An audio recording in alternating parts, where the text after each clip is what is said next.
ভালোবাসার ফাঁদ। স্বামী যেন সারা জীবন আপনার প্রেমে আটকে থাকে, তাহলে শিখে নিন এই 5টি ভালোবাসার ফাঁদ। 1. তার কথা মন দিয়ে শুনুন। পুরুষ চায় তার কথা গুরুত্ব পায়। শোনার অভ্যাস ভালোবাসা গভীর করে। 2.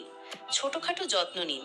চা, খাবার বা কোনো চমক, এই ছোট কাজগুলো বড় প্রভাব ফেলে। 3. তার স্বপ্নে বিশ্বাস রাখুন। তার লক্ষ্যকে সমর্থন করলে সে আপনাকে নিজের সবচেয়ে কাছের মানুষ মনে করবে। 4. প্রশংসা করুন।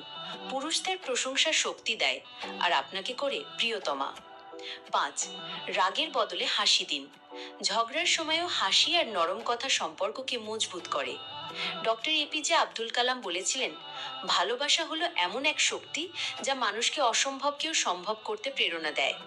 স্বামীকে নিজের হাতে বাঁধার 5টি ভালোবাসার ফাঁদ।